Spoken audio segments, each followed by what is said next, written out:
Hello student, good morning to all. हम पढ़ रहे हैं स्ट्रक्चर ऑर्गेनाइजेशन इन एनिमल्स, प्राणियों में संरचनात्मक संगठन। इस क्रम में हमने कल एनिमल टिश्यूज के बारे में, प्राणी ऊतक के बारे में पढ़ना स्टार्ट किया था, जिसमें हम सिंपल बाह्य ऊतक के बारे में, बाह्य त्वचा या बाह्य ऊतक के बारे में पढ़ रहे थे। और इस शीर्षक के अंतर्गत एपिथेलियल टिश्यूज के अंतर्गत हमने सरल या साधारण उपकला ऊतक, सिंपल एपिथेलियम के बारे में पढ़ना स्टार्ट किया, जिसमें हमने शल्की उपकला ऊतक और सरल घनाकार ऊतक के बारे में पढ़ा। आज हम इस क्रम को आगे बढ़ाते हैं। सरल स्तंभाकार उपकला ऊतक, सिंपल कॉलमुलर एपिथेलियल ऊतक के बारे में भी हमने पढ़ लिया था, और इसका शेष बचा हुआ भाग हम आगे बढ़ाते हैं। यहाँ पर देखिए, शल्की उपकला ऊतक, घनाकार उपकला ऊतक और कॉलमुलर एपिथेलियल ऊतक टिश्यूज के बारे में हमने पढ़ा था। आज हम पढ़ेंगे पक्षमाभी सरल उपकला ऊतक या सिलिएटेड सिंपल एपिथेलियम ऊतक क्या होता है। ये कोशिकाएं घन के आकार की और स्तंभ के आकार की होती, मतलब चौकोर होती है, जैसे कि चौकोर खंबा होता है लंबा लंबा, इस प्रकार इसकी संरचना होती है। और इनका जो स्वतंत्र सिरा है उसमें छोटे छोटे रोम या सीलिया या पक्ष में पाए जाते हैं, है ना, इसीलिए इसको सिलिएटेड सिंपल एपिथेलियल ऊतक कहते हैं। इनमें जो केंद्रक होता है ये स्पष्ट होता है, और सीलिया की गति की सहायता से, यहाँ पर ये जो सीलिया पाया जा रहा है इसमें हमेशा गति होते रहता है, जिसके कारण इसमें श्लेष्म और अन्य पदार्थ जो है वो आगे की ओर बॉडी के अंदर धकेलने के काम आता है। जैसे कि हमारे मुख गुहा में मतलब जो इसोफेरिंग्स है ना, उससे भोजन आगे बढ़ता है, और इस प्रकार अनेक अंगों में पाया जाता है। टोड की मुख गुहा, मनुष्य की भी मुख गुहा, टिम्पैनिक गुहा, कान की जो गुहा है, नाक के अंदर की गुहा, है ना, अंतःसतह, न्यूरोसील, शशक की डिम्ब वाहिनी, किडनी नलिकाओं की भीतरी परत, श्वास नलिका, यूरिनरी ब्लैडर, अंडवाहिनी, इस सब में ये पाया जाता है। घनाकार पक्षमाभी उपकला ऊतक, इसमें घन के आकार की कोशिकाएं होती हैं, और केंचुए एवं प्राणियों की शुक्रवाहिनियों के गुहा में ये पाया जाता है। पक्षमाभी उपकला ऊतक के बारे में हमने पढ़ा था, ये स्तंभी कोशिकाओं की बनी होती है। केंचुए की आंत में थली, कशेरुकी प्राणी के फुफ्फुस पथों की गुहा में ये पाया जाता है। ये एग्जाम्पल है, ठीक है। नेक्स्ट हम पढ़ते हैं ग्रंथिल ऊतक के बारे में। ये जो ग्रंथिल, मतलब नाम से पता चल रहा है ग्रैन्युलर एपिथेलियम ऊतक, यह स्तंभी उपकला ऊतक का ही परिवर्तित रूप है, जिसमें प्राणी के लिए स्थान के अनुसार अगर किसी चीज का स्राव होना है तो उसके लिए इसमें ग्लैंड्स या ग्रंथि पाए जाते हैं, और इसका जो आकार होता है ये उपकला कोशिकाओं के आकार से थोड़ा सा बड़ा होता है। प्राणियों में पाए जाने वाले सभी ग्रंथियां इसी ऊतक की बनी हुई होती है, और इनको जंतुओं का स्रावी ऊतक भी कहा जाता है, क्योंकि इसमें से विशिष्ट प्रकार के सिक्रेशन होते हैं। जैसे हमारे लार ग्रंथि में पाए जाने वाले ऊतक इसी प्रकार के ऊतक या कोशिकाओं से मिलकर बने होते हैं, जिसमें से लार का स्रावन होता है। तब ये दो प्रकार का होता है, एक कोश की ग्रंथियां यानी यूनिसेलुलर ग्लैंड्स, और बहुकोश की ग्रंथियां यानी मल्टीसेलुलर ग्लैंड्स। एक कोश की ग्रंथियां या यूनिसेलुलर ग्लैंड्स ये आहार नल की श्लेष्मा और हमारी स्किन पर यानी त्वचा पर पाया जाता है, और ये श्लेष्मा यानी पसीने का स्रावन करती है।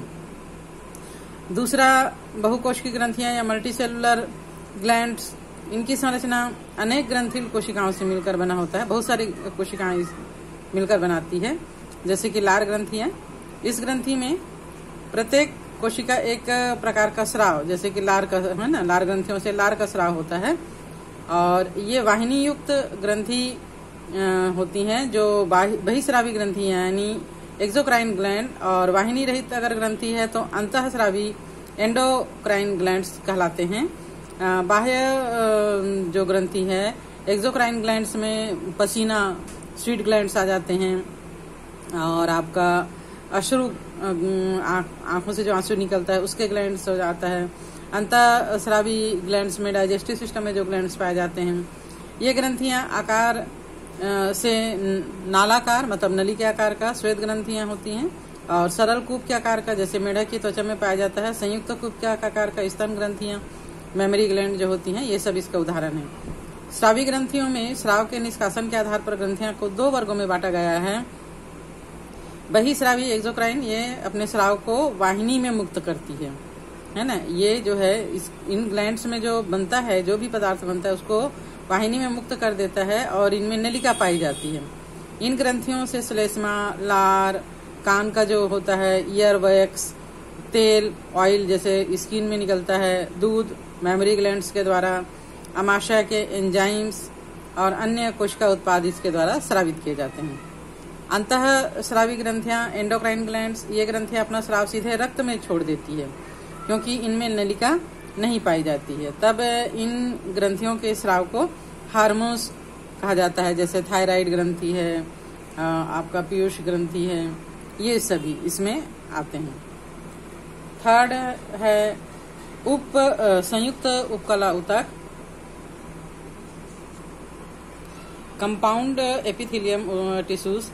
इस प्रकार के उपकला में कोशिकाओं की एक से अधिक परतें पाई जाती हैं और ये शरीर के उन स्थानों में पाया जाता है जहां पर प्रायः नमी की कमी होती है। तो बॉडी से नमी जो है वो बाहर न निकले, इसलिए उन स्थानों पर ये कोशिकाएं पाई जाती है और घर्षण के कारण कोशिकाएं नष्ट होती रहती है। तो संयुक्त उपकला मुख्यतः 3 प्रकार का होता है। स्तरित उपकला, जैसे कि यहाँ पर हम ये देख रहे हैं, संयुक्त उपकला ऊतक में कई कोशिकाओं का समूह जो है वो बना हुआ है।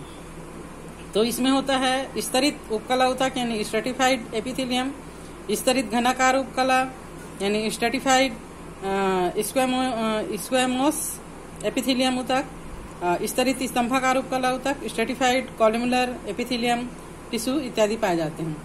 अब स्तरित उपकला में क्या होता है, स्ट्रेटिफाइड एपिथेलियम ऊतक में ये कोशिकाओं के कई स्तर से बना होता है और इसका जो आधार है उस पर सबसे भीतर स्तर की कोशिकाएं बड़ी और आकृति में गोल होती है और लगातार विभाजित होकर नए स्तरों का निर्माण करते रहती है, इसीलिए इसको जनन स्तर कहते हैं। जैसे ये जो है वो एक बेसमेंट मेम्ब्रेन है, इसकी कोशिकाएं आकार में बड़ी और गोल होती है और इसकी कोशिकाएं लगातार विभाजित होती रहती है और नई कोशिकाएं बनाते रहती है जो ऊपर की ओर खसकते रहता है और सबसे आखिरी की ऊपर की जो कोशिका है वो डेड होते रहती है और स्किन से झड़ता रहता है। जैसे कई जंतुओं में, जैसे हमारे सर के स्कल्प में जो रूसी उसी होता है वो इसी का परिणाम है।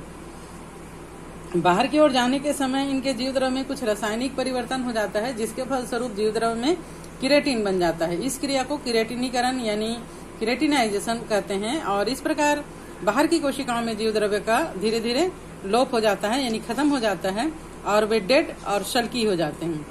कुछ समय के बाद वे सतह से अलग होकर गिर जाते हैं। जैसे हमारा सिर का जो स्कल्प का रूसी वाला भाग होता है या ठंडी के दिनों में हमारा स्किन जो है वो ड्राई अप हो जाता है, पैर की जो त्वचा है वो डेड होकर निकलते रहती है। इसी प्रकार अन्य बहुत सारे जंतुओं में ये जो है स्किन निकलते रहता है।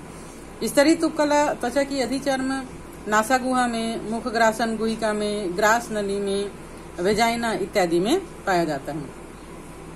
सेकंड है स्तरित घनाकार उपकला ऊतक स्ट्रेटिफाइड स्क्वैमस एपिथेलियम टिश्यूज। इसमें घन के आकार की कोशिकाएं होती है जिसके अनेक स्तर पाए जाते हैं और ये फीमेल के यूरेथ्रा में, एनल कैनाल में, स्वीट ग्लैंड्स की नलिकाओं में, आंख की कंजक्टाइवा में ये पाया जाता है। स्तरित स्तंभाकार ऊतक स्ट्रेटिफाइड कॉलमुलर एपिथेलियम टिश्यूज, इसमें स्तंभी कोशिकाओं से निर्मित अनेक स्तर पाया जाता है, एक से ज्यादा स्तर होता है और इसकी जो कोशिकाएं होती हैं वो तुलनात्मक रूप से छोटे होती है। ये स्तर ग्रंथियां, पैरोटिड ग्रंथियां, एपिग्लॉटिस इत्यादि में पाया जाता है। और इस प्रकार आभासी स्तरित उपकला ऊतक, इस प्रकार के उपकला ऊतक में कोशिकाओं को ज्यादा सघनता के कारण आधारी झिल्ली पर कोशिकाओं का एक छोटा स्तर एक्स्ट्रा बन जाता है, निर्मित हो जाता है। इस छोटे से स्तर की कोशिकाएं स्वतंत्र सतह तक नहीं पहुंच पाती है और इसके कारण स्तंभी उपकला कोशिकाओं की एकल परत जो होती है वो द्विस्तरीय दृष्टिगोचर होती है, दिखती है ना, 2 स्तर की दिखती है। इसलिए इस ऊतक को आभासी स्तरित उपकला ऊतक कहा जाता है। एक्चुअल में क्या होता है कि कोशिकाएं बनते बनते एक के ऊपर एक आ जाता है लेकिन वो रहता एक ही है आभासी स्तरित उपकला कोशिकाएं की जो एकल परत की बनी होती है, ये श्वास नली में, बड़ी श्वसनियों में, नासिका पेशी में, ग्रसनी में, मेल रिप्रोडक्टिव जो डक्ट होता है रिप्रोडक्शन के लिए की भीतरी सतह पर ये पाया जाता है।